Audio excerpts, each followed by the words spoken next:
Subscribe करें और bell दबाएं ताकि कोई खबर रह न जाए। आजकल जिंदगी ही सुबह आउट ऑफ कंट्रोल है, दुनिया बोल है, पूरी दुनिया।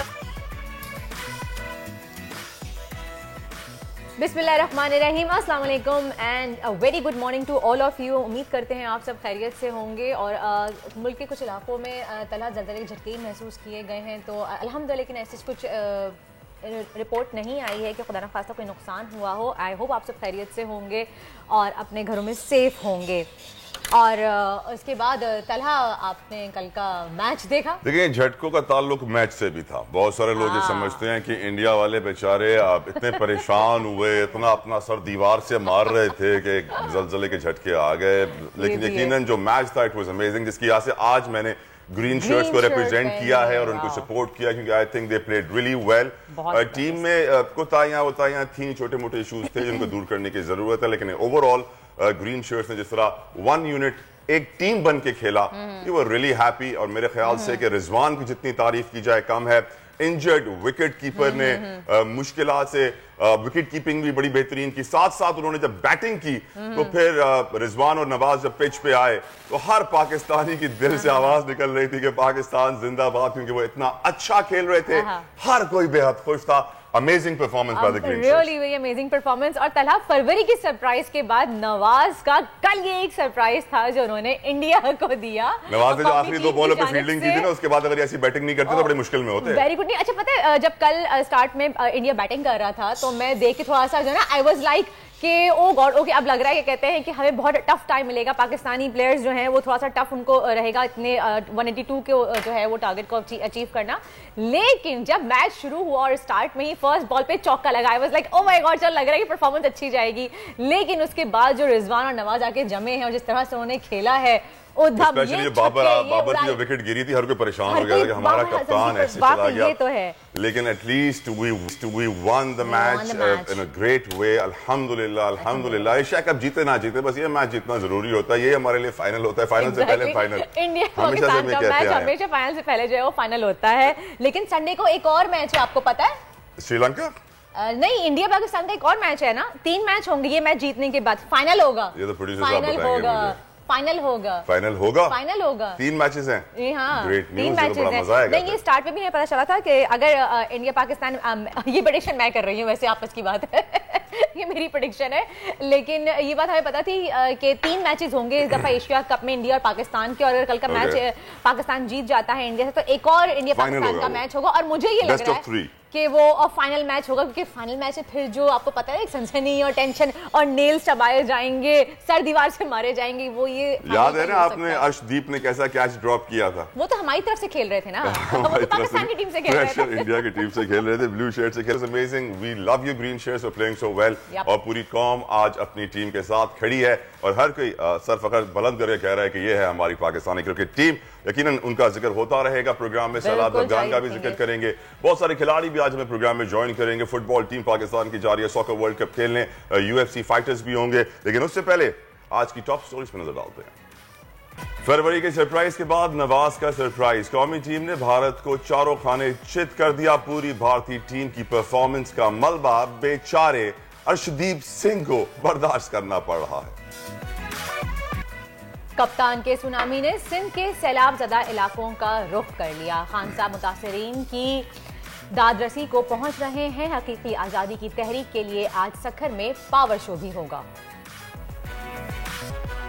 सैलाब ने लोगों की जिंदगी अजीरन कर दी। मंछर झील में पानी की सतह मुसलसल बुलंद होने के बाद सेवण से मकामी लोगों की नकल मकानी का सिलसिला जारी।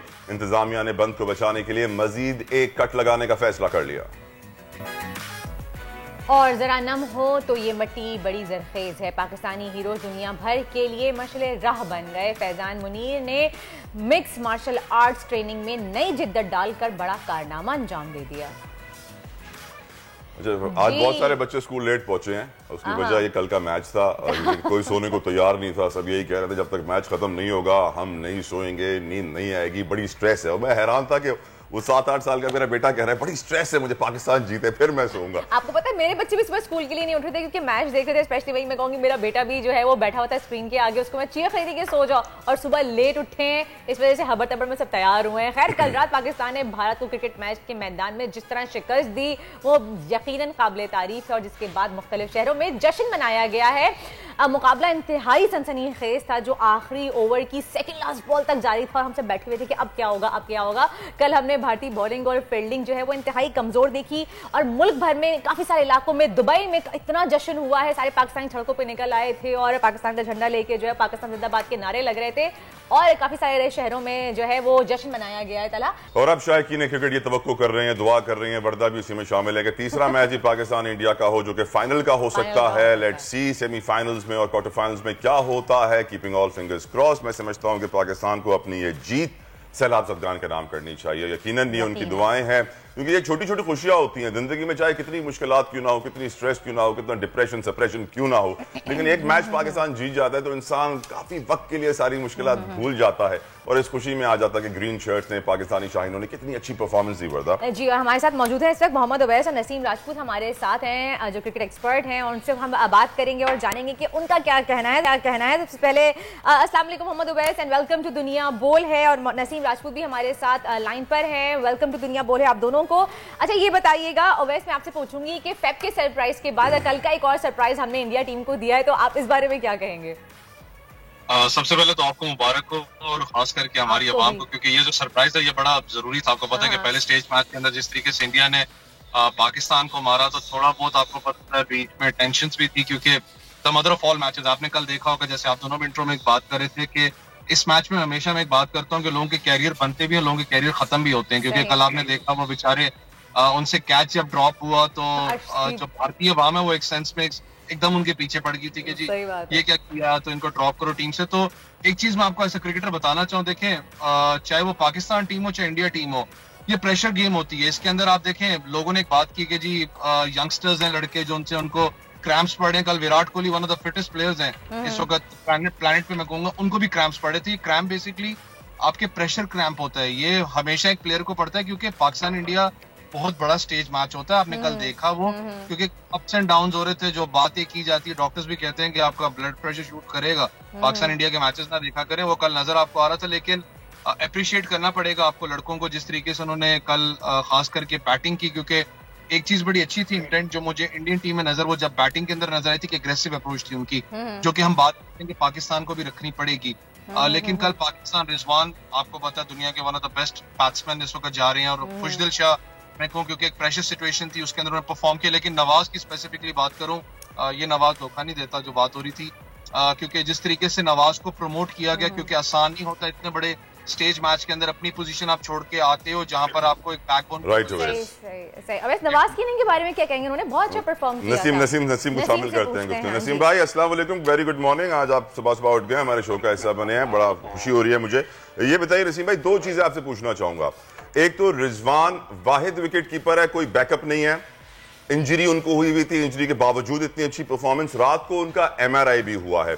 एक तो इस पे कमेंट कीजिएगा। दूसरा मैं आपसे पूछना चाहूंगा, फखर जमान ने जब आखिरी दो बॉलों पे मिसफील्डिंग की तो बाद में उनका रिप्ले दिखाया जा रहा था नसीम, एंड वो अपना रिप्ले देखकर खुद हंस पड़े और कहते हैं हो गया। तो मैं बड़ा हैरान था कि यार सॉरी बोल देता तो शायद हमारे व्यूअर्स खुश हो जाते कि यार थोड़ा सा इनको नदामत है अपनी मिसफील्डिंग के ऊपर, लेकिन वो नजर नहीं आई मुझे। जी नसीम। वालेकुम अस्सलाम तला भाई, क्या हाल है आप? खैरियत से? अल्हम्दुलिल्लाह, उम्मीद करता हूँ आप भी खैरियत से। उवैस भाई को और सब लोगों को very good morning. Pakistan cricket team match अच्छा खेली, जहाँ तक आपने बात की कि फखर से मिस फील्ड हुई, और उसके बाद जब कैमरा आया था वो बैट किए बैठे हुए थे बैटिंग के लिए जाने के लिए, और थोड़ा सा मुस्कुरा रहे थे। देखिए अभी जैसे उवैस भाई बात कर रहे थे, एक अजीब किस्म का टेंस होता है इस मैच में, और उस मैच की वजह से ना उनकी भी समझ में नहीं आया होगा कैमरा इस वक्त, एक तो पहले ही उनके दिमाग में चल रहा होगा कि ये मैं क्या करके आ गया, और उसके बाद एकदम से जो है वो कैमरा उनकी जानिब आ गया। आप ये जो कल पैनिक बटन दबा था ना, उसके पीछे जो लाठीचार्ज किया था आते ही रोहित शर्मा ने और KL राहुल ने, मेन वजह ये थी वो जिस तरीके से उन्होंने आके 3 ओवरों में 40 रन स्कोर कर दिए थे, बैटिंग कर रहे थे वो जिस अंदाज से, तो एक्सपेक्ट पाकिस्तान के बॉलर नहीं कर रहे थे कि नसीम शाह एकदम इतने जो अग्रेसिव दिखाई दे रहे थे, इतने अनप्लेएबल दिखाई दे रहे थे टीमों के लिए, और वो जिस आसानी से आते ही अटैक किया था, उन्होंने नसीम शाह की लाइन ही साइड नहीं होने दी। उधर रोहित शर्मा ने जो अटैकिंग क्रिकेट खेली थी, जो आमतौर पे पावर प्ले में खेली जाती है, या हम बात कर रहे होते हैं कि अगर खेलना चाहिए जो मॉडर्न डे क्रिकेट है, पाकिस्तान बहुत अच्छी क्रिकेट खेली। वो जो एक पैनिक बटन डब्बा था, उसका नतीजा देखें आप तला भाई, कि पॉइंट पे खड़े हुए थे जिस वक्त खुशदिल शाह ने कैच लिया है रोहित शर्मा का, तो मगर वहां भी पहुंचे थे, वो तो हाथ लगते जरा से रह गया था, वरना शायद वो अगर कैच ड्रॉप हो जाता, जिस फॉर्म में शर्मा दिखाई दे रहे थे। नसीम भाई, रिजवान की एमआरआई की रिपोर्ट का कुछ बताएं। जी, रिजवान की एमआरआई रिपोर्ट अभी तक उसका कंप्लीट डिसीजन नहीं है, उनका एक और स्कैन होना है, और रिजवान काफी हद तक एक तो फाइटर है, वो जिस तरीके से खेले हैं। आपने जैसे अभी बात की थी तना भाई के एक क्रिकेट कीपर लेके गए, देखिए इमारात खासा करीब है, और पाकिस्तान के मैचेस में एक दिन का या 2 दिन का गैप है, तो अगर किसी को बुलाना पड़ेगा विकेट कीपर को, तो बुलाने में टाइम नहीं लगेगा। हमारे पास रिजवान एक ही विकेट कीपर है, और आज शाम में हम है रिजवान की, जिसमें और रिजवान की क्लियर हो जाएंगी। लेकिन जिस तरह वो रनिंग बिटवीन द विकेट कर रहे थे मैच के दौरान में, ठीक है थोड़ा लिम्प कर रहे थे, थोड़ा लंगड़ा रहे थे, लेकिन ऐसा लग नहीं रहा था कि उनको बहुत ज्यादा सीरियस इंजरी है। वो जबरदस्त फाइटर है, और कल जो उन्होंने फाइटिंग नॉक खेली है, आप एक एंड से वो रुके रहे, जिसकी वजह से दूसरे एंड से जो नवाज ने बारी ली, वैसे कल नवाज का आप सिंगल हैंडेडली जो किसी का दिल होता है ना, वो था। कल नवाज ने बहुत वाकई अच्छा परफॉर्म किया है, बहुत ज्यादा अच्छा परफॉर्म किया। अच्छा, और उन्होंने हसनैन ने भी जो है बहुत इंपॉर्टेंट विकेट ली है, वैसे उन्होंने पांड्या को आउट किया था। लेकिन अच्छा, नसीम शाह जो है वो हमारे सबसे अच्छे बॉलर हैं, हम सब जानते हैं ये बात, लेकिन कल उन्होंने कोई विकेट नहीं ली है, तो उस पर आपको लग रहा है कि उनका कॉन्फिडेंस कुछ थोड़ा सा, उनका मोरल थोड़ा सा डाउन होगा? ऐसा नहीं है, देखिए अगर किसी मैच में किसी की भी बॉलिंग खराब हो सकती है। यही पांड्या जिस तरह की शॉर्ट पिच जिन्होंने पिछले मैच में 2-3 आउट कर गए थे, कल सबसे एक्सपेंसिव बॉलर थे, बैटिंग में भी वो कुछ नहीं कर सके, और पांड्या जैसा दुनिया का नंबर 1 ऑलराउंडर है इस वक्त, अगर हम देखते हैं बेन स्टोक्स के साथ साथ, तो आप ये क्रिकेट के अंदर होता है। देखिए नसीम शाह यंग बॉलर है, उन्होंने डेब्यू अभी किया T20 का, और सामने कौन, रोहित शर्मा, जिन्होंने जो अपने एक्सपीरियंस की वजह से अटैक किया था, जो पैनिक बटन देखे हमने कल करा क्या, बटन दबा था, पाकिस्तान दबा था, हमने 2 चौके ऐसे दिए थे जो विकेट कीपर के ऊपर से गए थे, वो 10 रन चले गए थे आपके वाइट्स की सूरत में। देन फखर जमान ने 2 चौके छोड़ दिए थे, 2-3 आपने ओवर थ्रो के रन दिए, बैकअप करने के लिए कोई दूसरा नहीं खड़ा था। कि उन्होंने जो अपना उसमें कामयाब तो हो गए थे इंडियंस, जो पाकिस्तान का पैनिक बटन उन्होंने दबाना था, लेकिन रोहित शर्मा की विकेट जल्दी मिल गई। अल्लाह ना करे वो जो कैच अगर जिस तरह फखर पहुंच गए विकेट ज्यादा, तो शायद हो सकता है सूरत खासी मुख्तलिफ हो जाती। राइट नसीम, ओवैस की तरफ बढ़ते हैं। ओवैस, हसनैन की परफॉर्मेंस को आप कैसे देखते हैं?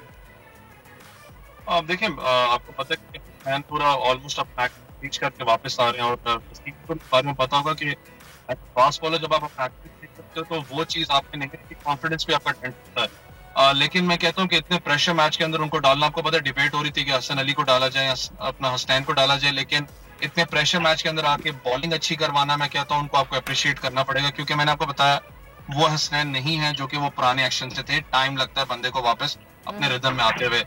लेकिन आप जैसे नसीम शाह की बात कर रहे थे, देखिए नसीम शाह एक यंग फास्ट बॉलर है, अभी मैं कहता हूँ कि उसका हार्डली T20 कैरियर स्टार्ट हुआ है। सब बॉलर्स के बुरे दिन होते हैं, लेकिन एक चीज, क्योंकि नसीम शाह ज्यादा बॉल को अंदर लेके आते हैं, आपने देखा होगा उनका स्विंग जो उनसा बॉल ज्यादा इन कट करता है। लेकिन कल मुझे जो रोहित शर्मा और KL राहुल की जो अप्रोच, जो पाकिस्तान बैट्समैन को भी मैं कहता हूँ आने वाले वक्तों में चीज देखनी चाहिए होती है, कि उन्होंने कदमों का बड़ा अच्छा उनके आगे इस्तेमाल किया, उन्होंने स्विंग को काटा है बेसिकली, उनको कोशिश ही नहीं हुई कि उनकी बॉल अंदर लेके आए। वो आपने देखा होगा क्रीज से भी आगे खड़े हुए थे, और जिस तरीके से वो बॉल लाइन के ऊपर आके खेल रहे थे, तो स्विंग को खत्म कर रहे थे। तो ये चीज एग्रेसिव अप्रोच जो है पाकिस्तान बैटिंग के अंदर आपको मिडिल ऑर्डर में नजर आई। लेकिन स्टिल मैं आपको फिर बताऊं कि देखें अभी टूर्नामेंट बाकी है आपका। श्रीलंका बड़े एंड टाइम पे मैं कहता हूँ उन्होंने पीक पकड़ी, जिस तरीके से पिछला मैच जीते हैं। अफगानिस्तान ठीक है, एक बड़ी टीम आहिस्ता आहिस्ता उभर के सामने आ रही है, लेकिन अफगानिस्तान की आपको पता है बॉलिंग लाइनअप उनकी सबसे मेन स्ट्रॉन्ग स्ट्रेंथ है। बॉलिंग आपको डिस्टर्ब कर सकती है उनकी, और खास करके इन विकेट्स के ऊपर वो डिस्टर्ब करेगी आपको बॉलिंग उनकी। तो पाकिस्तान को भी इस टूर्नामेंट के अंदर जीतने के लिए, आगे फाइनल्स में क्वालिफाई करने के लिए एक मैच जरूरी है, लेकिन आपका जो मिडिल ऑर्डर है उसको स्टिल मैं कहता हूँ कि जिस तरीके से परफॉर्म किया गया मिडिल ऑर्डर ने, ये करना पड़ेगा। और नवाज को फिर अप्रिशिएट, क्योंकि एक बड़ी क्रिटिकल सिचुएशन थी जहां पर उनको लाया गया, क्योंकि आपको पता है वो ज्यादातर छठे सातवें पे बैटिंग करते हैं। उस वक्त लाया जब आपका जो आपका मिडिल ऑर्डर है वो स्ट्रॉन्ग नहीं है। उन्होंने आके एक अपना देखा होगा, बेशक 50 नहीं किया लेकिन वो एक डेंट कर गए थे इंडियन टीम को, तो अच्छी बात है।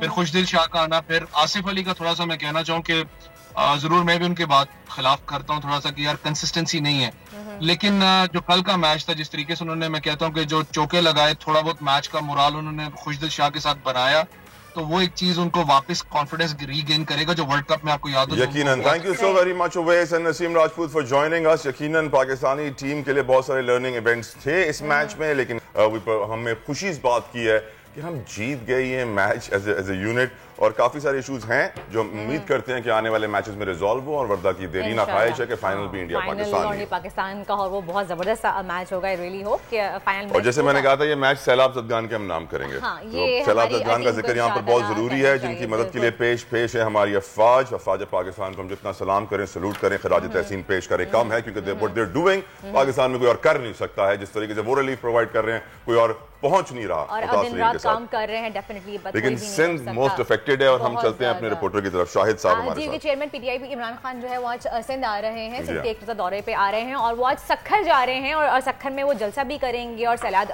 जदगान जो है जो मुतासरीन है वहाँ पे सैलाब के, उनसे मुलाकात भी करेंगे। आज उनका सिंध में जो तीसरा सखर जो है, हम जानते हैं सिंध का तीसरा बड़ा जो है वो शहर है, वहाँ पे आ रहे हैं। हमारे रिपोर्टर वहाँ पे इस वक्त मौजूद हैं, शाहिद अली, वहाँ पे चलते हैं। जी शाहिद अली, बताइएगा क्या सूरत हाल है इस वक्त, आप बताइएगा आज के जलसे के हवाले से क्या अपडेट्स हैं आपके पास?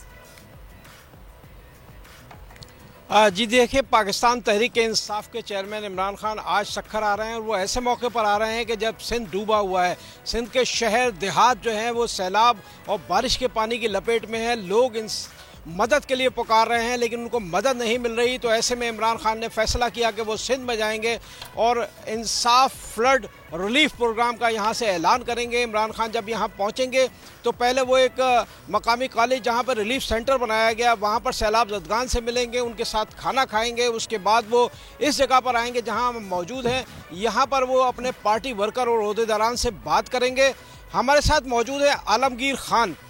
पीटीआई में इनकी शख्सियत जो है वो जानी पहचानी है, ये रिलीफ के कामों में बहुत ज़्यादा मारूफ रहे हैं। आलमगीर खान से पूछते हैं कि इमरान खान की इस वक्त सिंध में आमद जो है उसका कितना असर पड़ेगा। खान साहब, पूरा सिंध डूबा हुआ नज़र आता है, आप भी कई जगह रिलीफ के प्रोग्राम के लिए गए हैं। अब पाकिस्तान तहरीक इंसाफ जो है वो अपना पूरा फ्लड रिलीफ प्रोग्राम लेकर आ रही है, बहुत सारी इमदाद लेकर आ रही है, तो क्या समझते हैं सिंध के अवाम के लिए क्या कुछ हो सकेगा? देखिए, इस वक्त सिंध यकीनी तौर पे 90% आप कह सकते हैं पानी में, फसलें तबाह हो गई, लोगों का लाइफ स्टॉक तबाह है, घर तबाह हो गए। ऐसे में हुकूमत सिंध का हमें ना कोई टेंट नज़र आया, ना कहीं राशन की डिस्ट्रीब्यूशन नज़र आई, ना कोई अमला नज़र आया कि पानी निकाल रहा हो, कहीं पंपिंग स्टेशन काम कर रहा हो। मकसद सिर्फ ये है, इमरान खान साहब जिस पर कौम का एतमाद है, 500 करोड़ रुपए जो उन्होंने जमा किए, वो केपी से लेके सिंध तक अब उसकी तकसीम का अमल, लोगों के फ़वाइद का अमल इंशाल्लाह शुरू होगा।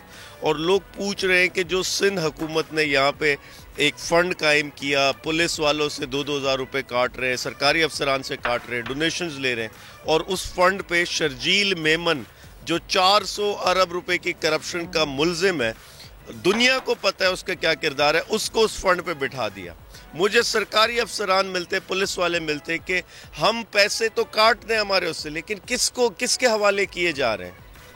बिल्कुल दुरुस्त बात है। आलमगीर खान ने जो बात बताई, यहाँ पर इमरान खान का आना जो है वो सिंध के आवाम जो है वो इस वक्त देख रहे हैं पाकिस्तान तहरीक इंसाफ की तरफ, क्योंकि उनको मदद चाहिए, जो मदद उनको मिलनी है। बहुत बहुत शुक्रिया। हमारे साथ मौजूद थे हमारे नुमाइंदे शाहिद साहब, उन्होंने हमें अपडेट किया। और ये बात तो बिल्कुल सही है तला कि आपने जिसको रखवाली का लिए आपने जिसको जिम्मेदार बनाया है, उनके ऊपर 4 अरब रुपए का ऑलरेडी करप्शन का केस है, तो वो क्या मुतासरीन को देंगे? पीपल्स पार्टी जिस तरीके से इमदादी रिलीफ कर रही है सिंध के अंदर, इट इज़ वेरी सैड। बताया जा रहा है कि बड़े बड़े सियासतदानों ने अपने अपने इलाकों में ब्यूरोक्रेट्स की ड्यूटियां लगा दी हैं कि जो भी सामान यहाँ से गुजरे, पहले मेरे गांव में सामान बांटा जाए, फिर किसी और गांव में जाए।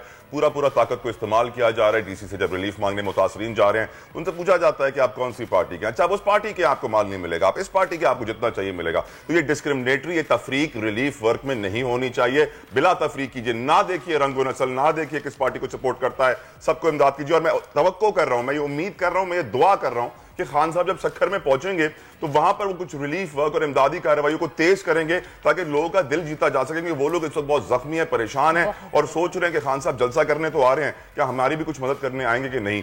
अब उम्मीद करता हूं कि वो जरूर करें। ब्रेक के बाद प्रोग्राम जारी रहेगा। आजकल जिंदगी सुबह आउट ऑफ कंट्रोल है, दुनिया बोल है, तेरी दुनिया बोल है।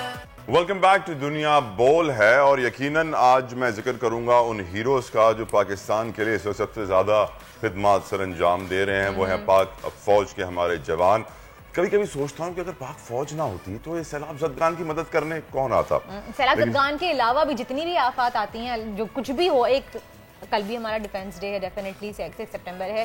6 सितंबर को एक जो वो जंग थी उसमें भी पाक फौज इस तरह से परफॉर्म किया था, हम सब जानते हैं। और एक ये जंग है जो सैलाब की आफत से हम निपटने की कोशिश कर रहे हैं, यहाँ भी फौज ही पेश है और सबसे ज्यादा काम फौज ही कर रही है। और आज वर्ल्ड चैरिटी डे भी है शायद, वर्दा जी बिल्कुल। आज 5 सितंबर है और 5 सितंबर को वर्ल्ड चैरिटी डे मनाया जाता है। और ये आपको पता है कैसे स्टार्ट हुआ है तलहा, और इसकी हिस्ट्री क्या है? Actually no.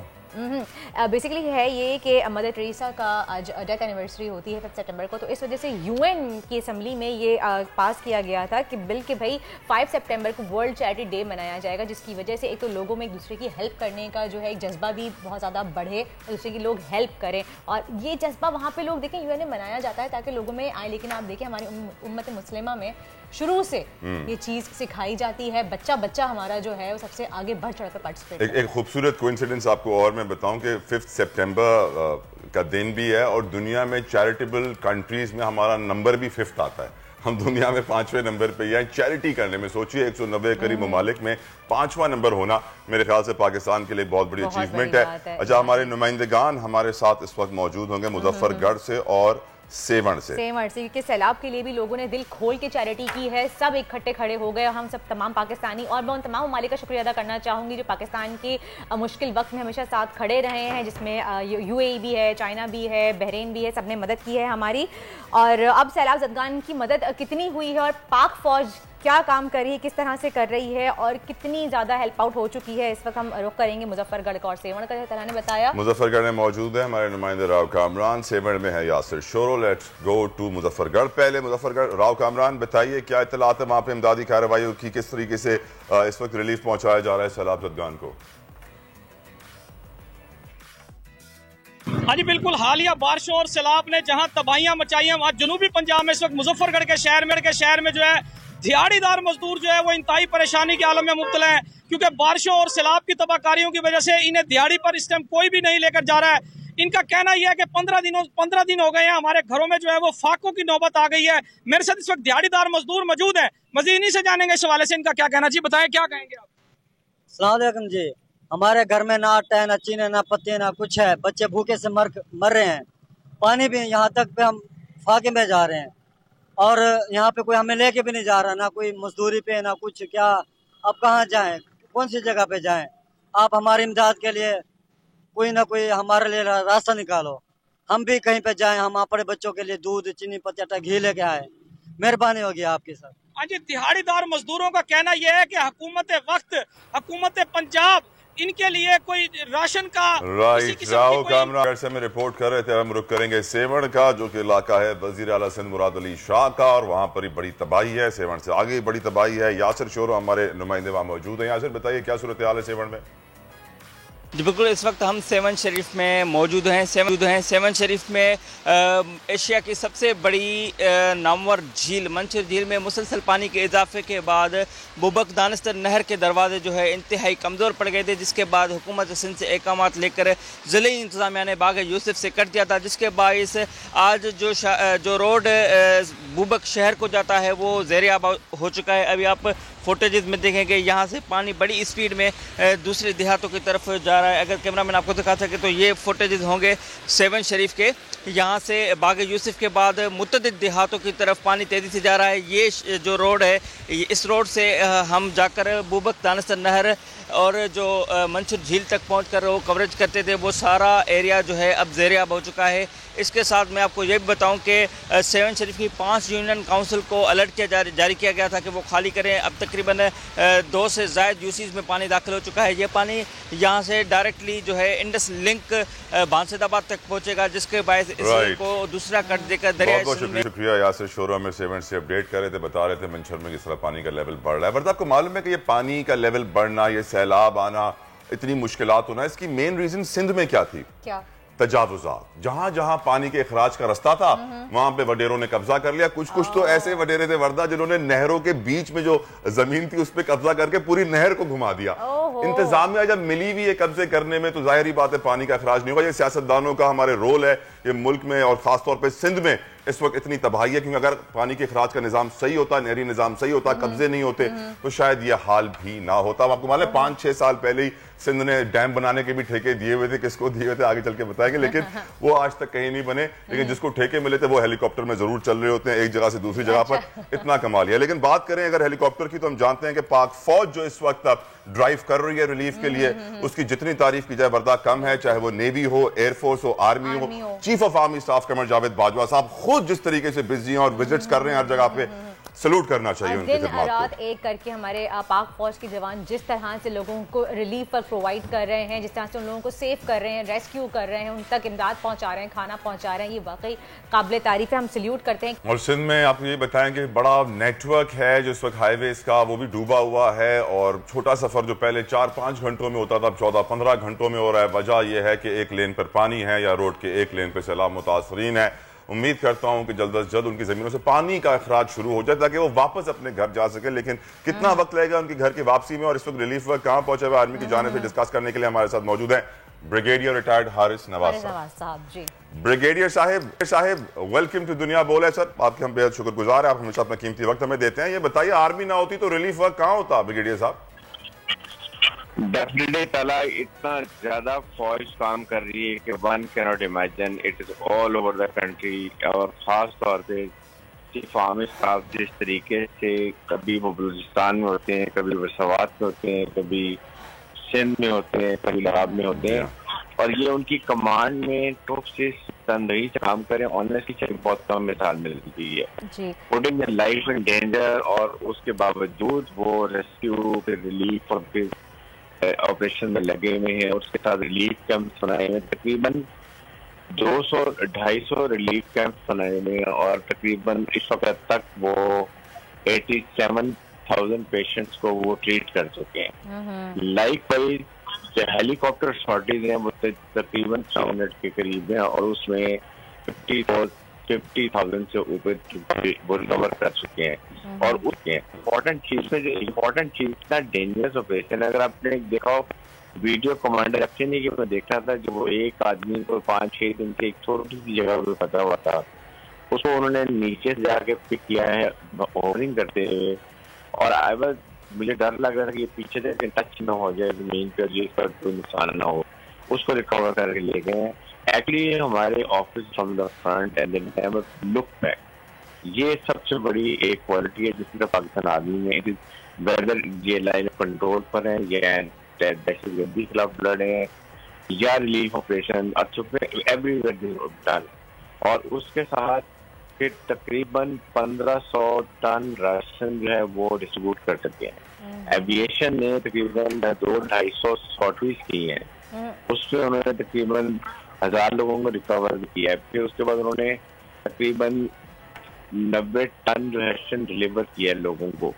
तो ये सारी चीजें आप देखें तो ये पता चलता है कि it's not a call of duty, ये जरूर उनकी ड्यूटी का हिस्सा है, लेकिन वो जिस मेटिकुलस तरीके से कर रहे हैं, ऑर्गेनाइज तरीके से कर रहे हैं, वो काबिल तहसीन है, और इसीलिए लोग ट्रस्ट भी करते हैं उनके ऊपर, उनको डोनेशन भी दे ब्रिगेडियर साहब, जैसे कि हम सब जानते हैं कि दिन रात पाक फौज के जवान रेस्क्यू रिलीफ वर्क में जुटे हुए हैं, सैलाब मुतासर लोगों की मदद कर रहे हैं। तो आपको क्या लगता है कि कितना टाइम लगेगा इस मजीद रेस्क्यू रिलीफ के वर्क में? और ये सिर्फ पाक फौज की रिस्पॉन्सिबिलिटी तो नहीं है ना ब्रिगेडियर साहब?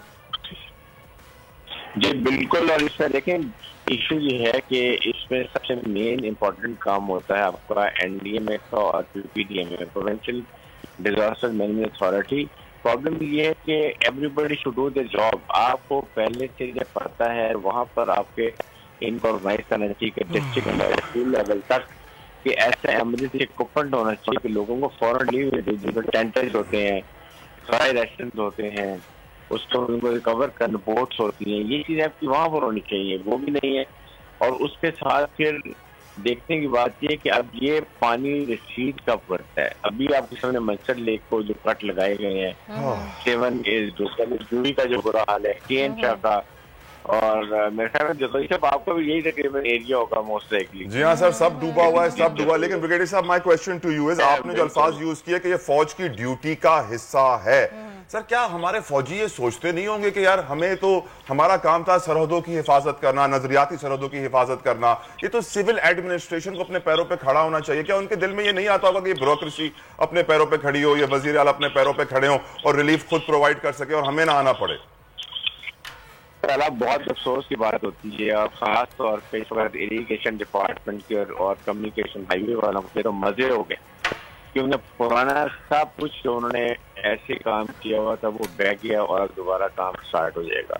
लाइक रोड कम्युनिकेशन, ब्रिजेज आप देखें, आर्मी ने सवात में जो बहरीन के एरिए में जो ब्रिज बनाया है विद इन 7 to 10 days जो चीफ मिनिस्टर ने वादा किया था, वो देखिए अब लोग कैसे तालियां बजा रहे हैं।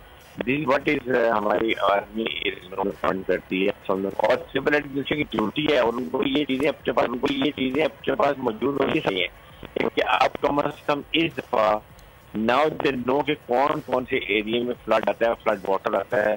अभी जब वहाँ पर कुछ अरेंजमेंट करेंगे, ड्रेनेज बना दें, पानी का फ्लो समुद्र की तरफ तक कमी नहीं आ रही तब जो है आपका सिंध में हाई फ्लड नहीं है, वहाँ पर इसका पानी क्यों नहीं छोड़े बजाय कि शहर में छोड़ रहे हैं। आई एम नॉट एक्सपर्ट कि वो भी को देखना चाहिए और उसके साथ फिर छोटे बहुत बहुत शुक्रिया रिटायर्ड ब्रिगेडियर हारिस नवाज हमारे साथ मौजूद थे।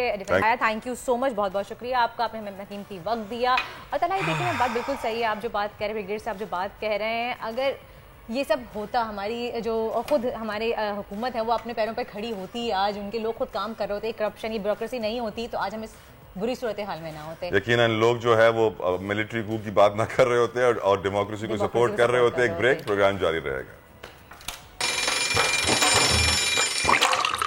आजकल जिंदगी ही सुबह आउट ऑफ कंट्रोल है, दुनिया बोल है, तेरी दुनिया बोल है। आजकल जिंदगी ही सुबह आउट ऑफ कंट्रोल है, दुनिया बोल है। Welcome back after the break. आप देख रहे हैं दुनिया बोल है और इस वक्त आप देख सकते हैं हमारा सेगमेंट स्टार्ट हुआ है हमदर्द का, जहां हम आपको बनाना सिखाएंगे मज़ेदार सी रिफ्रेशिंग ड्रिंक्स।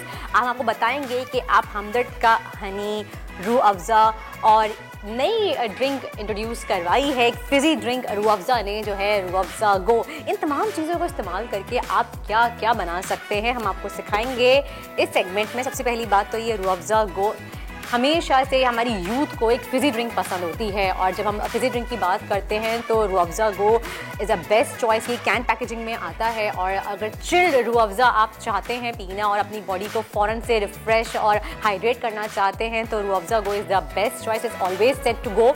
और हमेशा जब हम आउटिंग पे जाते हैं तो हम रेगुलर जो स्टैंडर्ड फिजी ड्रिंक्स हैं उनसे बोर हो जाते हैं, तो हमेशा चाहते हैं कुछ नया, कुछ डिफरेंट होना चाहिए।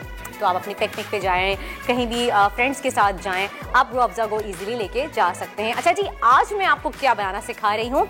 आज मैं आपको बनाना सिखा रही हूँ यहाँ पे एप्पल साइडर विनेगर से, जो कि हमदर्द का नया हाल ही में लोगों ने लॉन्च किया है।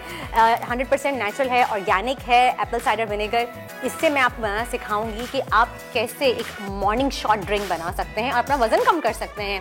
भाई ये बात तो हम सभी जानते हैं कि एप्पल साइडर विनेगर को अगर आप 1 ग्लास सादे पानी में 1 टेबलस्पून डाल के पी लें तो आपका वेट लॉस होता है, लेकिन सब लोग सादे पानी में डाल के नहीं पी सकते। ये एक प्रॉब्लम है ना, बिल्कुल टेस्टलेस लगता है। तो कैसे इसको आप मज़ीद टेस्टी बना सकते हैं आपको दिखाते हैं, लेकिन सबसे पहले मैं आपको बताना चाहूँगी कि हमदर्द का एप्पल साइडर विनेगर के बेनिफिट्स क्या हैं। सबसे बड़ी बात, ये 100% ऑर्गेनिक है क्योंकि ये रियल एप्पल्स को फर्मेंट करके बनाया जाता है नेचुरली, जिसकी वजह से हमें 100% पता है कि ये ऑर्गेनिक है। दूसरी बात ये, एप्पल साइडर विनेगर का इस्तेमाल आपके कोलेस्ट्रॉल लेवल को, आपके ब्लड शुगर लेवल को और आपके ब्लड प्रेशर को कंट्रोल में रखता है बॉडी के, और ये तो हमें पता है कि वेट लॉस के लिए कैसे हेल्पफुल होता है हमारे लिए। सबसे पहले आप एक एम्प्टी ग्लास ले लीजिए। मेरे पास यहाँ पे है ऑरेंज जूस। अगर आपके पास ऑरेंज जूस नहीं है आप पाइनएप्पल जूस ले सकते हैं, जो भी एप्पल जूस भी ले सकते हैं, जो भी आपको पसंद है आप ले सकते हैं। हम यहाँ पे बना रहे हैं मॉर्निंग ड्रिंक ऑरेंज शॉट की। आपने ले लिया अराउंड, आप ले लें 2 आउंसेस या 4 आउंसेस आप ले लें, जितना इजीली आप पी सकते हैं। ये मैंने यहाँ पे लिया और उसके बाद मैं यहाँ पे ऐड करूँगी हमदर्द का Apple cider vinegar 1 table spoon. ये देखिए जी, 1 table spoon Apple cider vinegar हमने ऐड किया हमदर्द का, ये गया इसमें। और साथ ही इसमें जाएगा हमदर्द का हनी। शहद हमेशा से मैं कहती हूँ एक नेचुरल स्वीटनर है, हम सब पसंद करते हैं और हमेशा से कदीम ज़माने से शहद का इस्तेमाल किया जा रहा है। तो हमेशा हम प्रेफर भी करते हैं कि आप जो है वो शुगर के बदले आप नेचुरल स्वीटनर पे जाएं, और हमदर्द का हनी 100% नेचुरल स्वीटनर है। और शहद हमारी बॉडी को एक एनर्जी प्रोवाइड करता है, हमेशा एनर्जी को बूस्ट रखता है, आपको ताकत प्रोवाइड करता है। तो ये हमेशा बेस्ट चॉइस है। आप इसको ड्रिंक्स में डाल के ले सकते हैं, बच्चों को दूध में डाल के दे सकते हैं। हमेशा हम कहते हैं, मैं अक्सर अपने शो में बताती हूँ कि बच्चों को आप शुगर देना हमेशा से अवॉइड करें, क्योंकि वो आगे जाके हमारी सेहत को नुकसान देती है, और फिर जब आपको उसकी आदत हो जाती है आप उसको छोड़ नहीं सकते। तो always go for the natural thing. Hamdard का हनी आप यूज़ कीजिए। यहाँ पे मैं डाल रही हूँ एज़ पर योर टेस्ट। वैसे मैं 1 टीस्पून प्रेफर करती हूँ यहाँ पे, अगर आप चाहें तो आप 1 टेबल स्पून तक ले सकते हैं। ठीक है जी, ये हमने इसमें ऐड किया, इसको अच्छे से मिक्स किया, और आप देखिए आपकी orange morning shot Apple cider vinegar drink ready है। ये मॉर्निंग में एम्प्टी स्टमक आप ले सकते हैं आराम से, आपको टेस्ट का कोई प्रॉब्लम नहीं होगा कि जी सादे पानी में एप्पल साइडर विनेगर कैसे लें। तो एक ड्रिंक तो हमारी तैयार है जिससे आप आसानी से वेट लॉस कर सकते हैं। अच्छा, अगर आप यहाँ पे फ्रेशली स्क्वीज्ड ऑरेंज जूस लेते हैं तो ज़्यादा अच्छा है आपके लिए, क्योंकि इसमें कैलोरीज ज़्यादा नहीं होंगी। ठीक है जी, ये तो हो गया आपकी एक मॉर्निंग की शॉर्ट ड्रिंक। और अब चलते हैं हम पीच मोहितो की तरफ। और पीच मोहितो के लिए मुझे चाहिए पीचेस, लेमन जूस और मिंट लीव्स। ठीक है जी, ये मुझे यहाँ पे तमाम चीज़ें चाहिए होंगी। और एक ब्लेंडर चाहिए हमें। ये आप किसी भी गेस्ट के आगे सर्व कर सकते हैं। जब इजीली कोई गेस्ट आता है तो हमेशा हम एक नॉर्मल ड्रिंक देते हैं, आप ये ड्रिंक भी सर्व कर सकते हैं। पीच मोहितो हम बना रहे हैं, इसमें हम यूज़ कर रहे हैं रूह अफ़ज़ा। रूह अफ़ज़ा हम सब जानते हैं कि 110 सालों से ये सबकी फेवरेट ड्रिंक है। अगर हम इंटरनेशनली चले जाएं तो आज भी ये वहाँ की ट्रेडिशनल ड्रिंक है, बल्कि हमारे यहाँ की भी है। और ये एक वो ड्रिंक है कि आज भी बाहर ममालिक में जब कोई गेस्ट घर पर आते हैं तो सबसे पहले एज ए वेलकम ड्रिंक के तौर पर इसको सर्व किया जाता है, तो आपको एक अपनायत का एहसास दिलाता है। और रूह अफ़ज़ा की अगर हम बात करें, हम सब जानते हैं तो उसे रमज़ानों में इस्तेमाल नहीं किया जाता। आप गर्मी, सर्दी, बारिश का मौसम हो, आप थके हुए बाहर से आए, कभी भी आप इस्तेमाल कर सकते हैं। ये आपकी बॉडी को फौरी हाइड्रेट करता है और एनर्जी प्रोवाइड करता है। तो ये हैं रूह अफ़ज़ा के फ़वाइद। और सबसे ख़ास बात ये है इसकी कि ये बनता है खालिस फलों और सब्जियों के अर्क से। इसमें रोज़ पेटल का इस्तेमाल होता है, इसमें क्यूकम्बर है, इसमें एप्पल है, तमाम सब्जियां हैं, इसमें क्यूकम्बर है इसमें। तो इन तमाम चीज़ों से रूह अफ़ज़ा तैयार किया जाता है। अब चलते हैं हमारी रेसिपी की तरफ। सबसे पहले पीचेस ले लिए मैंने, 1 कप पीच है मेरे पास यहाँ पे। आजकल वैसे भी सीजन में बहुत अच्छे पीचेस आए हुए हैं, आप ये ले सकते हैं। उसके बाद 2 टेबल स्पून यहाँ पे मैं लूँगी लेमन जूस, भर के 2 टेबल स्पून लेमन जूस लिया आपने। उसके बाद मेरे पास यहाँ पे मिंट लीव्स हैं, हैंडफुल, ये ले लेंगे हम इसमें। और शहद, हमदर्द का हनी हम यूज़ करेंगे यहाँ पे, ये इसमें ऐड किया मैंने। अगर हमदर्द के हनी के बारे में मैं आपको बता चुकी हूँ कि हमारे लिए बहुत बेहतरीन है, हमारी बॉडी को एनर्जी प्रोवाइड करता है, हमारी सेहत के लिए बहुत अच्छा है, ताकत फराहम करता है हमारी बॉडी को। और बच्चों को अगर आप बना के देना चाहते हैं कोई ड्रिंक तो उसमें बराए मेहरबानी चीनी का इस्तेमाल ना करें, आप हमदर्द का हनी यूज़ करें, क्योंकि ये खालिस है। ये गया इसमें एज़ पर योर टेस्ट, मैंने यहाँ पे 1 टीस्पून ऐड किया है। और उसके बाद जाएगी इसमें Rooh Afza around 2 table spoon, 2 table spoon Rooh Afza जाएगी इसमें। और फिर इसको थोड़ा सा फिजी करने के लिए मैं यहाँ पे यूज़ करने वाली हूँ रूह अफ़ज़ा गो फिजी ड्रिंक, और ये बहुत ही एक यमी सा फ्लेवर देगा हमें। और ये देखें आप, यम। अच्छा, मैंने इसमें रूह अफ़ज़ा इसलिए ऐड की ताकि थोड़ा सा फ्लेवर इसका स्ट्रॉन्ग हो जाए। और ये पूरा कैन मैं इसमें ऐड कर दूँगी लाइक दिस। और बहुत सारी आइस क्यूब के साथ इसको हम करेंगे ब्लेंड।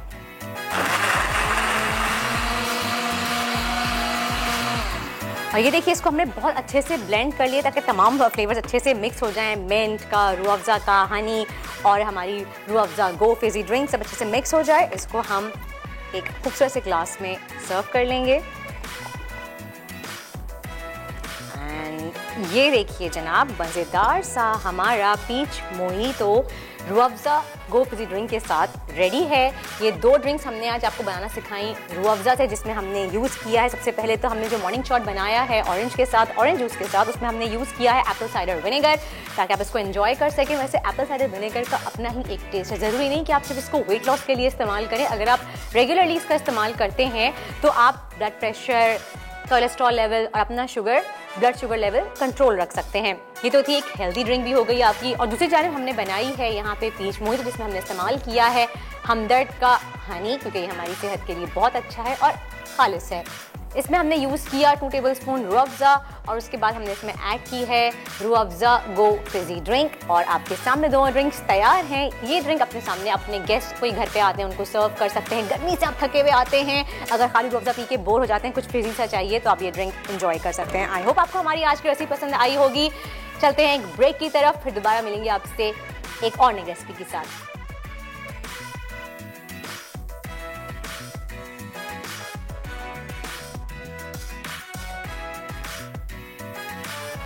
आजकल जिंदगी ही सुबह आउट ऑफ कंट्रोल है, दुनिया बोल। राइट, वेलकम बैक टू दुनिया बोल है। और आप देख सकते हैं कि मैं नहीं समझता कि कोई और दुनिया में ऐसी एंकर होगी जो इतना जल्दी अपने कपड़े बदल लेती है और बालों का स्टाइल ही बदल लेती है।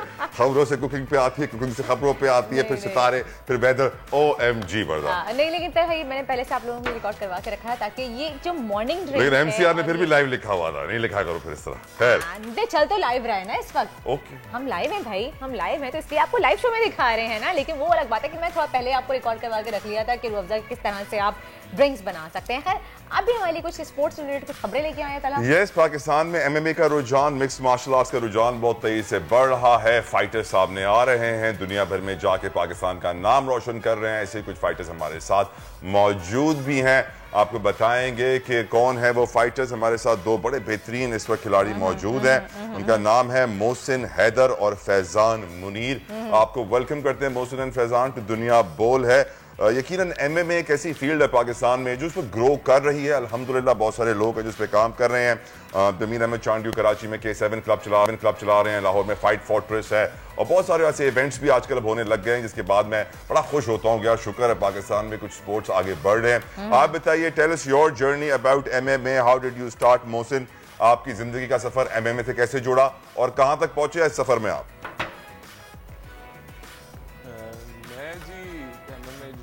तो फुजान भाई की वजह से I got into fitness and he introduced me to MMA and technically is my coach as well.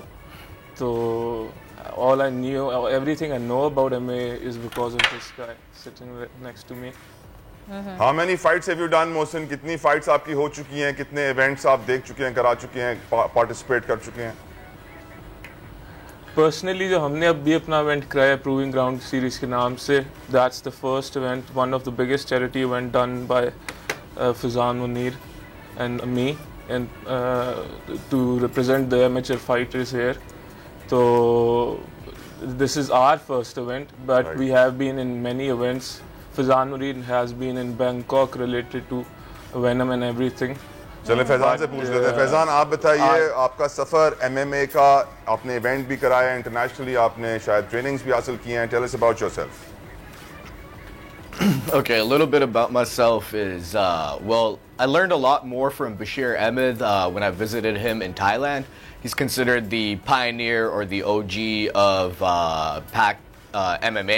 Okay, one of the guys that brought mixed martial arts into Pakistan. I really want to interrupt here and I request you to please, if you can speak in Urdu, because most of our viewers are who's Asian and they prefer to speak in Urdu. So I want them to understand you, whatever you are saying. So I prefer, please, if you can speak in Urdu, so it's better for us. Okay, well, I'll do my best. So basically मैं Thailand गया हुआ था and उधर एक बंदा है Bashir Ahmed जिसने ये Pac MMA basically introduce किया. ठीक है, so I learned a lot from him from the backstage with One Championship. One Championship's one of the biggest international MMA Agreed. promotions in Asia. So just learning things through him. Realize Pakistan में काफी ज़्यादा चीज़ें अभी like we don't have the services or we don't have the facilities the way that other countries do. So I took that personal, being a patriotic person for Pakistan myself. So I was like, let me see what I can do out here. So ये August 27th के ऊपर हम लोगों ने ये Proving Ground series शुरू किया था. It's Proving Ground series. The name basically reflects what it is prove yourself. So we gave an opportunity to a lot of new and upcoming amateur fighters, as well as जो return कर रहे थे fighting में. Like our main event was Prince Alamgir Khan. He was 5-0 in professional kickboxing. Did his knockout in under a minute and a half, and now he's 6-0, alhamdulillah. So just trying to grow the sport more and more as much as I can. All right. यकीन but my question to you next is how do you find your sponsors? क्योंकि ये वो खेल है यार जिसके ऊपर कोई sponsors आते ही नहीं है. They think it's too aggressive, वो भाग जाते हैं. तो मैं आपसे पूछूंगा फैजान, आपने sponsors को convince कैसे किया and how did you motivate them to come into this field? Well, most of the sponsors are a lot of really close friends, पुराने दोस्त हैं, because my journey's been coming back and forth from Canada or UK to Pakistan, so I would visit almost twice a year.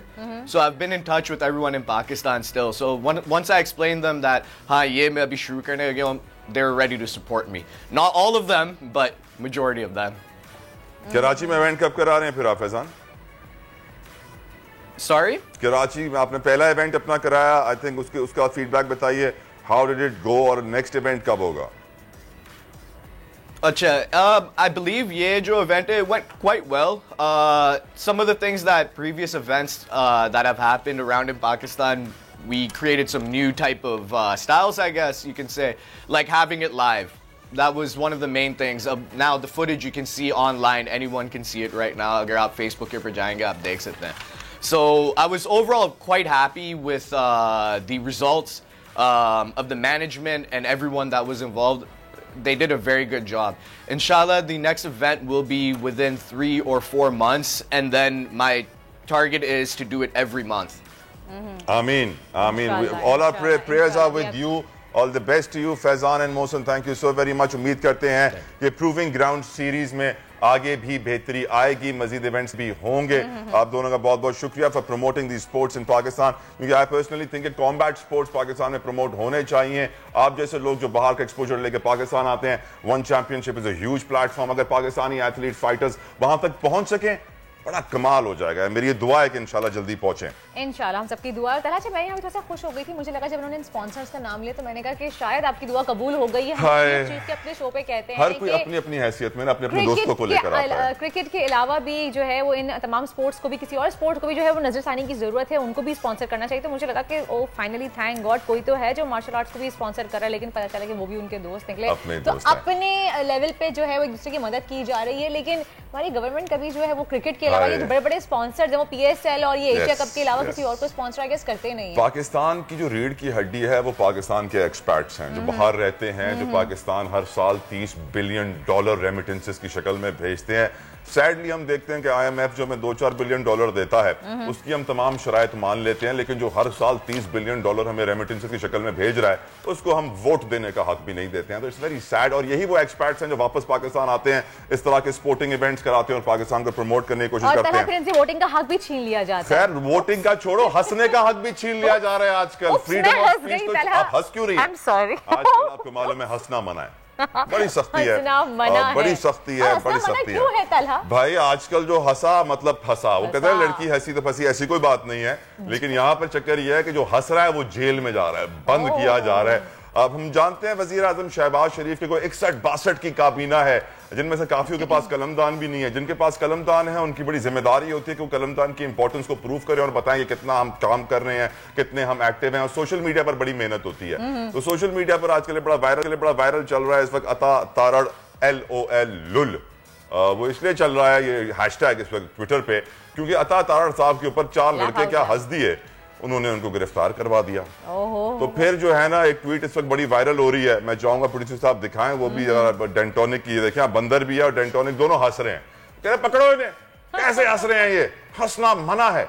मैं जानता हूं मुल्क के हालात बड़े मुश्किल में है, सियासी हो, मुआशी हो, मुआशरती हो, लेकिन फिर भी अगर हम हंसेंगे नहीं तो हम डिप्रेशन का शिकार हो जाएंगे। दुनिया लाफ्टर थेरेपी की तरफ जाती है, कहते हैं हंसो हंसो, अपनी बीमारियों का इलाज करो, हम कहते हैं हंसे जेल में बंद कर दिया जाओगे। और अब ये बात बिल्कुल दुरुस्त हम कह सकते हैं कि ये बात गलत नहीं है कि हंसना मना है, ये बात बिल्कुल दुरुस्त हो साबित हो गई। खबरदार ताला, आप क्यों मुस्कुरा रहे हैं, क्या हो गया? हाय कितना कितना कितना हम सीरियस रहेंगे वर्दा, क्योंकि ऑलरेडी मुल्क में इतने सीरियस माहौल है। ऐसे में सियासतदानों का ऐसा किरदार कि वो छोटी सी बात के ऊपर इतना रिएक्शन शो करें, इनको बुर्दबारी, बर्दाश्त, टॉलरेंस दिखानी चाहिए, अपनी ताकत रखनी चाहिए, क्योंकि जो लोग दूसरों पर उंगलियां उठाते हैं उनके ऊपर भी उंगलियां उठाई जाएंगी। और अगर अपने घर शीशे के बने हो तो दूसरों पर पत्थर नहीं फेंका करते, लेकिन सैडली इनके घर भी शीशे के हैं, पत्थर भी फेंक रहे हैं, जो हंसेगा उसे बंद भी करना है। थोड़ा सा बच्चों वाला नहीं, आपको थोड़ा सा बहुत इमेच्योर एक बिहेवियर है कि आपके ऊपर कोई हंस रहा है तो आप उसको कह रहे हैं कि जी मैं अपने जो है पोजीशन का फायदा उठाकर तो मैं बंद करवा दूंगा। सर ये वही लोग हैं वर्दा, वो पाकिस्तान की कानून की किताब एक हाथ में पकड़ते हैं और दूसरे हाथ से गाली दे रहे होते हैं और इन्हें फर्क नहीं पड़ता और कहते हैं दोबारा मौका मिलेगा दोबारा भी करूंगा। सोचना चाहिए वजीर आजम शहबाज शरीफ साहब को, कैसे लोग उनकी काबीना में हैं और कैसे लोग नून लीग को रिप्रेजेंट कर रहे हैं, जिनसे शायद लोग खुश नहीं होंगे, उदास होंगे, ये कैसे हमारे हुक्मरान है। ब्रेक का कहा जा रहा है, ब्रेक की जाने बढ़ते, मिलते हैं आपसे ब्रेक के बाद। कीप वॉचिंग दुनिया बोल है। आजकल जिंदगी ही सुबह आउट ऑफ कंट्रोल है, दुनिया बोल है, दुनिया बोल है। Welcome back after the break. आप देख रहे हैं दुनिया बोल है और अब बात कर लेते हैं कुछ वेदर अपडेट की। मौसम की सूरत हाल से आपको आगाह करते हैं। तो जनाब आज बहरा अरब से मॉनसून हवाएं मुल्क के बालाई और वस्ती इलाकों में दाखिल हो रही हैं, जिसके बायस लाहौर, रावलपिंडी, अटक, जहलम, सियालकोट, सरगोदा, झंग और फैसलाबाद समेत पंजाब के कई शहरों में हल्की फुल्की बारिश का इम्कान है। अगर पाकिस्तान के माशी हब यानी कि कराची की बात करें तो आज यहाँ मौसम खुशगवार है और बारिश का कोई इम्कान नहीं है, लेकिन बादलों की आग मचोली का सिलसिला जारी रहेगा। शहर के दर्जा हरारत की बात करें तो कम से कम 27 डिग्री सेंटीग्रेड रहेगा और अगर कराची में आज दोपहर के वक्त गर्मी की शिद्दत में इजाफे का खदशा है और आज शहर कायद में ज़्यादा से ज़्यादा दर्जा हरारत 31 डिग्री सेंटीग्रेड तक जाने का इम्कान है। और दूसरी जानिब अगर हम पंजाब का रुख करें तो इस्लामाबाद के कुछ इलाकों में बादल छाए हुए हैं। अगर आपको हम दिखाएं यहाँ पे तो इस वक्त यहाँ पे नहीं है, लेकिन सुबह के वक्त यहाँ पे बादल छाए हुए थे। ये जो है वो आपको शाम की अपडेट दे रही, देखें जो हम कहते हैं कि बहर की जानिब से बादल आ रहे हैं। यहाँ पे सुबह के टाइम पे जो है पंजाब में बादल छाए हुए हैं, लेकिन मौसम खुशगवार होने के साथ साथ ठंडी हवाओं और उनका साया भी जो है वो बरकरार रहेगा, जबकि आज शाम बारिश होने के चांसेस भी जो हैं वो मौजूद हैं। अगर हम लाहौर की जानिब बढ़ें तो आज शहर का कम से कम दर्जे हरारत 26 डिग्री सेंटीग्रेड और ज़्यादा से ज़्यादा 35 डिग्री तक जाने का इम्कान है, जबकि कई शहरों में बादल भी छाए हुए हैं और कई शहरों में हल्की बारिशों की भी पेशगोई की गई है। अगर हम खैर पख्तूनख्वा की बात करें तो शहर में कम से कम दर्जा हरारत 24 और ज़्यादा से ज़्यादा 34 डिग्री तक जाने का इम्कान है। ये तो थी वेदर अपडेट और चलते हैं अब तलहा की तरफ। ख़वातीन और हज़रात, दुनिया का सबसे मकबूल खेल फुटबॉल अब पाकिस्तान में भी मकबूल हो रहा है, लेकिन इसमें कोई खिदमात जो हैं वो पाकिस्तान के स्पोर्ट्स बोर्ड की बिल्कुल भी नहीं है, पाकिस्तानी सरकारी इदारों की भी नहीं है। इसमें जो मेन खिदमात हैं, जो सबसे ज़्यादा अचीवमेंट्स हैं, वो ट्रंक वाला फैमिली और लाइजर लीग की हैं। लाइजर लीग वो इदारा है जो पाकिस्तान में 2017 से काम कर रहा है, फुटबॉल को प्रमोट कर रहा है। जिस तरह क्रिकेट में ODI से T20 आया, उसी तरह फुटबॉल में फुटसॉल आया, यानी 15-15 मिनट के 2 हाफ होते हैं और तकरीबन इसे 5 से 6 खिलाड़ी टीम का हिस्सा होते हैं और बड़ा फास्ट पेस मैच होता है, बड़ा मजा आता है। और आजकल भी हम देख रहे हैं कि यूएफए के मैचेस चल रहे हैं। इसी तरह सॉकर वर्ल्ड कप होने जा रहा है, जिसकी शिरकत के लिए पाकिस्तानी टीम भी तैयार हो चुकी है। इस दफा ये वर्ल्ड कप हो रहा है हंगरी के शहर बुदापेस्ट में। इससे पहले 2018 में पोर्चुगल लिस्बन में हो चुका है, उसके बाद ग्रीस के शहर क्रीट में हो चुका है और अब दोबारा हमारी टीम जा रही है तीसरी बार वर्ल्ड कप खेलने के लिए। इसलिए मैं बड़ा खुश होता हूं कि पाकिस्तानी खिलाड़ियों को प्लेटफॉर्म मिल रहा है, फुटबॉल प्रमोट हो रही है, पाकिस्तानी खिलाड़ी को मौका मिल रहा है कि इंटरनेशनल प्लेटफॉर्म पर जाके अपना लोहा मनवाए। मेरे साथ 2 बड़े प्यारे मेहमान हैं, आपका तारुफ करवाऊंगा। आसिफ मेराज साहब हैं, आप जनरल मैनेजर हैं लाइजर लीग में, और सैयद शाहबुल अली साहब मेरे साथ मौजूद हैं जो कि टीम का हिस्सा हैं, खिलाड़ी हैं, फुटबॉलर है। वेलकम टू दुनिया बोले, आप दोनों को बहुत बहुत खुशामदीद कहेंगे। ये बताइए आसिफ, पहले भी आप 2 दफा टीम्स लेकर जा चुके हैं। पाकिस्तानी एथलीट के लिए बहुत जरूरी है कि उनको इंटरनेशनल प्लेटफॉर्म मिले ताकि वो उससे एक्सपीरियंस गेन करे और लर्न करे। कैसा रहा था पिछला एक्सपीरियंस और अब क्या तवक्कुआत हैं आपकी? बहुत शुक्रिया तला भाई, आपने शो में बुलाया। अल्हम्दुलिल्लाह हमारा बहुत अच्छा एक्सपीरियंस रहा है और पहला वर्ल्ड कप 2018 लिस्बन पोर्चुगल में होता है, जिसमें पहली दफ़ा पाकिस्तानी टीम का या पाकिस्तानी परचम यूरोपियन कंट्रीज़ की बिटवीन लहराया था, जो कि हमारे लिए बहुत फ़ख्र की बात है। नो डाउट हमारा परफॉर्मेंस उनके लेवल को मीट नहीं करती, लेकिन ये है कि हमने बहुत चीज़ें वहाँ से सीखी।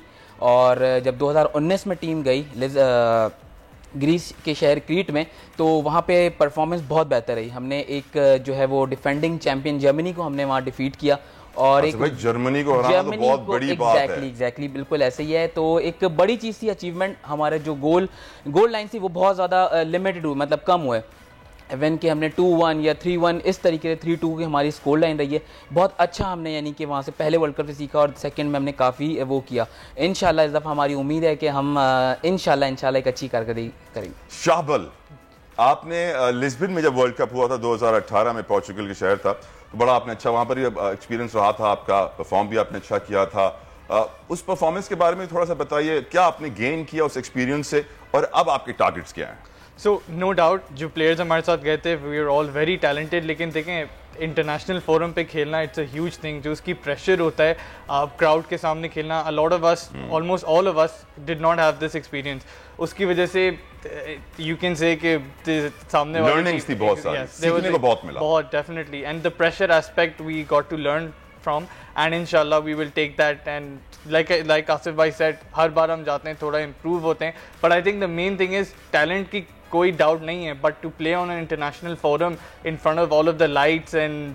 शामिल, आपको देख के मुझे मालूम पड़ रहा है कि आप एक फुटबॉल एंथुसियास्ट हैं, बचपन से आपको फुटबॉल का शौक रहा है, गेम भी कोई खेली प्ले स्टेशन के ऊपर तो फुटबॉल ही खेली और कुछ नहीं खेला। मुझे ये बताओ पाकिस्तान में फुटबॉल क्यों नहीं इस तरह ग्रो कर रहा है जिस तरह ग्रो करना चाहिए? What are the hurdles, what are the problems? और आपके लिए कोई और प्लेटफॉर्म कभी खुला पाकिस्तान में सिवाय इस प्लेटफॉर्म के? अब देखें hurdles, there are so many hurdles, you know about जो अभी फीफा में सिचुएशन हुई है इंटरनेशनली के हिसाब से, एंड आई ट्रूली बिलीव कि इतना इंपॉर्टेंस है फुटबॉल की। अब you look at all of these south American countries, Venezuela, Ecuador, Brazil, यहाँ जाने का कोई तसव्वुर भी नहीं कर सकता। No, not a lot of people know this, but these aren't safe places. लेकिन इनका इंटरनेशनल प्रेजेंस इतना है, and that's only because of football. तो it's a very huge advantage for us अगर हम जाएं, हम अपनी इंटरनेशनल डोमेस्टिक क्यों नहीं हमारे पास फुटबॉल? जैसा क्रिकेट डोमेस्टिक होता है, फुटबॉल भी होना चाहिए। देखें, I think at the end of the day it comes to commercialisation. जैसे T20 फॉर्मेट आपने किया, इट्स इजी टू कमर्शलाइज, तो hopefully may be the 6-a-side format. शावल भाई, सारा कमर्शियल पैसा जो होता है ना कॉर्पोरेट का, वो ले जाता है क्रिकेट, बेचारा फुटबॉल कहाँ से जिए। तो मैं शुक्र अदा करता हूँ ट्रंक वाला फैमिली का कि जिन्होंने क्रिकेट को सपोर्ट किया है लाइजर लीग के थ्रू, वरना तो ट्रंक वाला फैमिली के तारुफ में कराता चलो यहाँ पे किसी तारुफ से मोहताज नहीं है। वो रियल स्टेट हो, वो फुटबॉल हो, वो ऑटोमोटिव सेक्टर हो, तीनों में लीड कर रहे हैं आसिफ। लेकिन इस दफा जो बड़ी अचीवमेंट है ट्रंक वाला की एंड लाइजर लीग की, आप लोगों ने कोयटा ग्लैडिएटर के साथ भी कोलैबोरेशन कर लिया है। PSL का बहुत बड़ा फ्रेंचाइज है जो फुटबॉल को भी सपोर्ट करने आ रहा है। आई थिंक बड़ी सक्सेस है ये, बहुत ज्यादा, बहुत अच्छी बात है जो इसमें कोयटा ग्लैडिएटर और ट्रंक वालास मिल के जो है वो पाकिस्तान की परचम को आगे लेके जा रहे हैं। और हमारी उम्मीद है कि हम इस परचम को सरनगू नहीं होने देंगे और इंशाल्लाह इस पे बड़ी एफर्ट जारी है। रवानगी कब है? वर्ल्ड कप कब है? सर हमारी वर्ल्ड कप स्टार्ट हो रहा है 10 सितंबर से और टीम पाकिस्तान की जो ट्रैवल कर रही है वो 8 को कर रही है, थर्सडे मॉर्निंग इंशाल्लाह।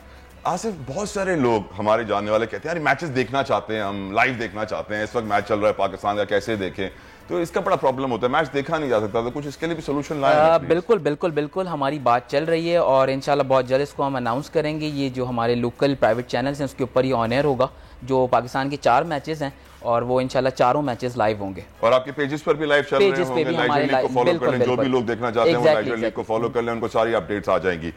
शाबल, इस दफा जो आप खेलने जा रहे हैं वो खेलने जा रहे हैं बुदापेस्ट में, वहां का वेदर कैसा है? तैयारी है? ऐसा नहीं वहां जाके सर्दी बहुत पड़ जाए आप लोग खेल ही ना पाए? और नहीं, we have checked and we have been preparing for that. थोड़ा हमारे हिसाब से डिफरेंस है वेदर का, ठंडा है ना वहाँ जी, थोड़ा ज्यादा ठंड है, but the good thing is हमारे बहुत सारे प्लेयर्स इंटरनेशनल हैं, so they're already accustomed to international weather. But देखें इंशाल्लाह हमारे इससे ज्यादा डिफिकल्ट वेदर तो नहीं हो सकता जिसमें हम बचपन से खेलते हुए आ रहे हैं। यकीनन। आसिफ, योर लास्ट वर्ड्स, आप कुछ पैगाम देना चाहेंगे जो लोग आपको देख रहे हैं? कोई रिकमेंडेशन, कोई शाउट आउट? आपके तवज्जुह से ही पैगाम देना चाहेंगे कि टीम पाकिस्तान ट्रैवल कर रही है फॉर हंगरी बुदापेस्ट के लिए, तो आप तमाम पूरी कौम से हमारी गुजारिश है कि वो टीम पाकिस्तान को अपनी दुआओं में याद रखें और हमारी जीत के लिए बहुत भरपूर दुआएं करें। यकीनन योर मैसेज शाहबल? जी बस यही है कि follow us, pray for us and इंशाल्लाह we come back with good news.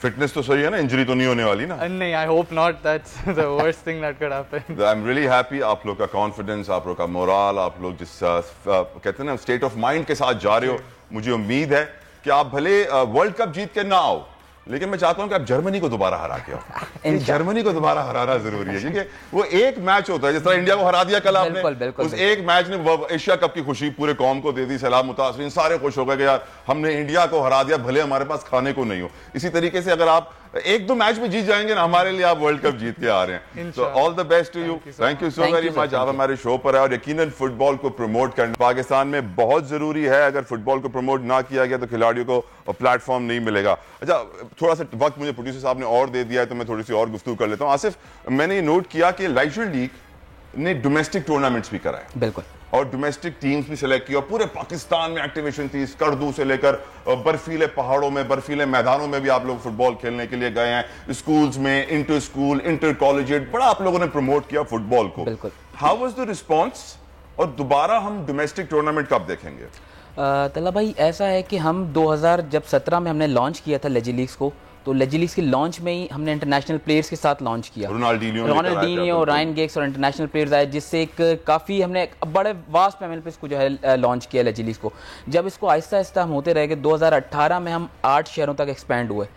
उसके बाद फिर जब 2019 के अंदर हमने अपना फुटप्रिंट 76 सिटीज़ के अंदर डिफरेंट इसको कर दिया, जिसके अंदर school, colleges, universities, Gilgit, Hunza, मतलब टॉप ऑफ द जो आपके एल्टीट्यूड के पहाड़ी इलाके, वहाँ पे भी हमने फ़ुटबॉल खिलाया और उनको मौका दिया कि वो उस फुटबॉल के थ्रू हमारे अम्ब्रेला के अंदर खेलते हुए। पाकिस्तान में फुटबॉल का कितना शौक नजर आया आपको इस पूरे?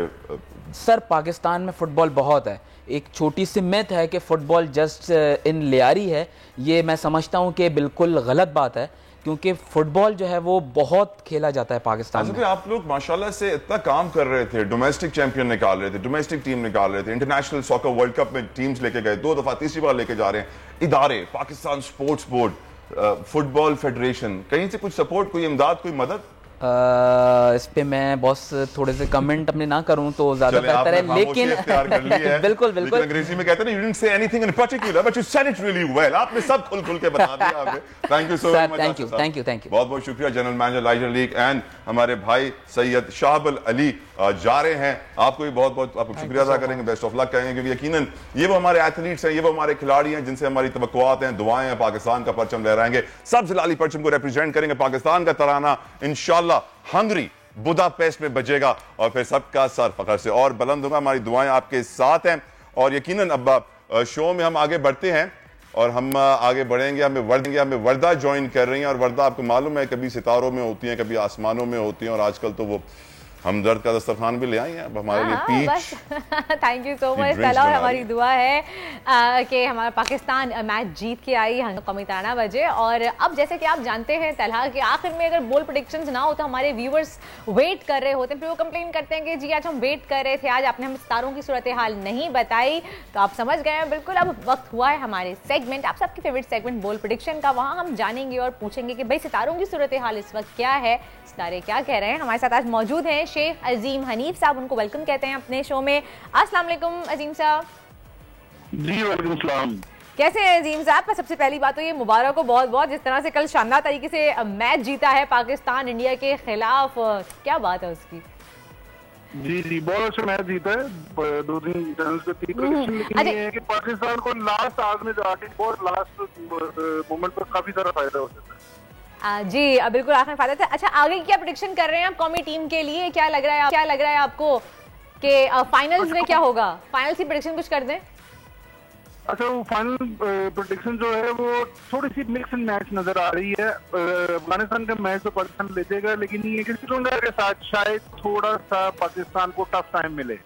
अफगानिस्तान के साथ हाँ जी, श्रीलंका के साथ। पाकिस्तान का मैच ठीक हो जाएगा श्रीलंका के साथ। हाँ, श्रीलंका की टीम जिस तरह से कम बैक कर जिस तरह से परफॉर्म कर रही है, वाकई ये है कि श्रीलंका की टीम पाकिस्तान की टीम अच्छा परफॉर्म करेगी। पाकिस्तान की टीम फाइनल्स के लिए क्वालिफाई कर जाएगी, सारा कुछ हो जाएगा और फाइनल बहुत टफ होगा।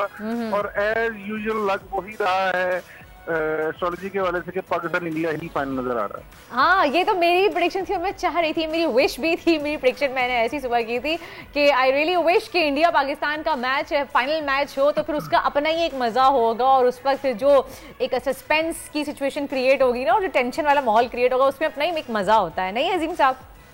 बिल्कुल ऐसे ही है, बिल्कुल ऐसे ही। और उस दिन फिर इंशाल्लाह ताला मून पोजीशन देखते हुए, बाकी सारे देखते हुए फिर मैच की विन परसेंटेज और बाकी भी इंशाल्लाह प्रेडिक्ट करेंगे। सही। अच्छा अजीम साहब, थोड़ा चलते हैं अपनी सियासी सूरत हाल की तरह। हम जानते हैं कि सियासी सितारे क्या कह रहे हैं इस वक्त, क्योंकि सियासत में बड़ी थोड़ी सी खामोशी नजर आ रही है इस वक्त। फिलहाल सब लोग सैलाब मुतासरीन की मदद के लिए लगे हुए हैं, उनके लिए फंड्स इकट्ठे किए जा रहे हैं। लेकिन दूसरी तरफ अगर हम देखें तो पाकिस्तान तहरीक इंसाफ इमरान खान साहब आज सिंध के शहर सखर का दौरा कर रहे हैं, वहाँ पे जलसे मुस्तकिल उनके जारी हैं।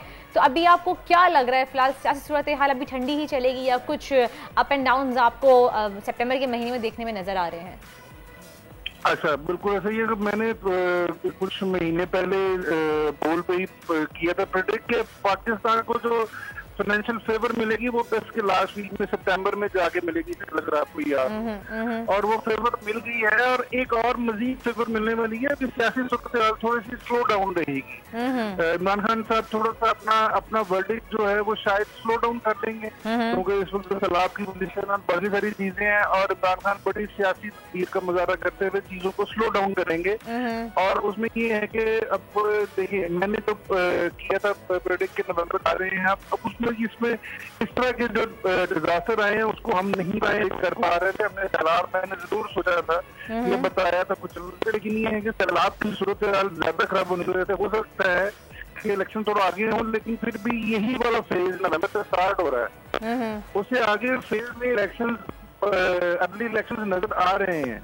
आपको इलेक्शन नजर आ रहे हैं? उसकी तैयारी करनी पड़ेगी। हाँ जी, उसकी तैयारी करनी पड़ेगी। तैयारी तो अभी से जारी है। हाँ एग्जैक्टली, तैयारी तो अभी से जारी है। खान साहब के जलसे भी जो है वो एक तरीके से इस चीज की इंडिकेशन में देते हैं। लेकिन मुझे आपको क्या लग रहा है, आप इस तारीख के कहने के इलेक्शन होते हुए नजर आ रहे हैं कि अगले साल तक कि मुझे हम लोगों को लग रहा है सबको कि इलेक्शन होंगे? मुझे ये आ रहा नजर कि जैसे ही जो है ना इलेक्शन वैसे नॉर्मली जून जुलाई या अगस्त में नजर आ रहे हैं नेक्स्ट ईयर में, लेकिन मुझे उससे पहले नजर आ रहे हैं नवंबर दिसंबर से ये फेज स्टार्ट हो जाएगा। और अच्छा, नवंबर दिसंबर में नजर आ रहे हैं। नवंबर दिसंबर से फेज स्टार्ट हो जाएगा और यहाँ नवंबर दिसंबर जनवरी फरवरी पे इलेक्शन, यानी कि इलेक्शन वक्त से पहले 4-5 महीने पहले होने के बहुत सारे चांस। सही। अच्छा, हमने आपको भी लिया और इसके अलावा भी काफी जो माहिरीन है सितारों के और ये जो पेशगोई कर रहे हैं उनकी पेशगोई हो रही है कि नवंबर का महीना सियासत के लिए एक बहुत इंपॉर्टेंट महीना साबित होने वाला है। काफी सारी चेंजेस नवंबर दिसंबर की अगर हम बात करें तो अप एंड डाउन देखने में नजर आ रहे हैं। तो क्या आप भी इसी बात से अग्री करते हैं?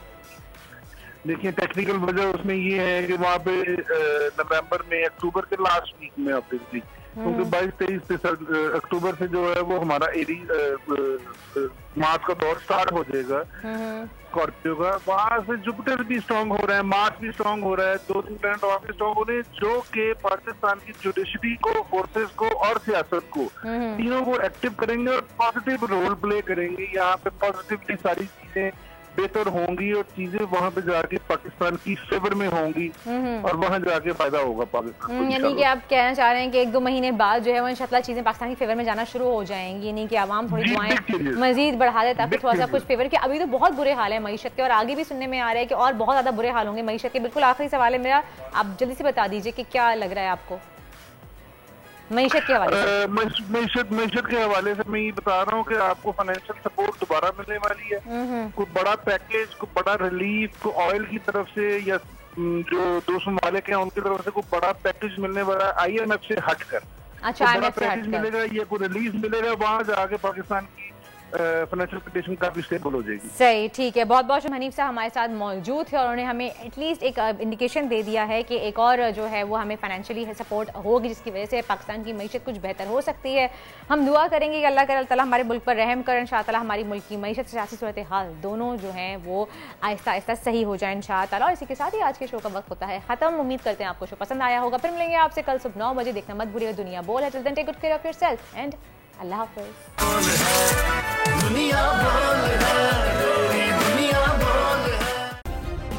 सब्सक्राइब करें और बेल दबाएं ताकि कोई खबर रह न जाए।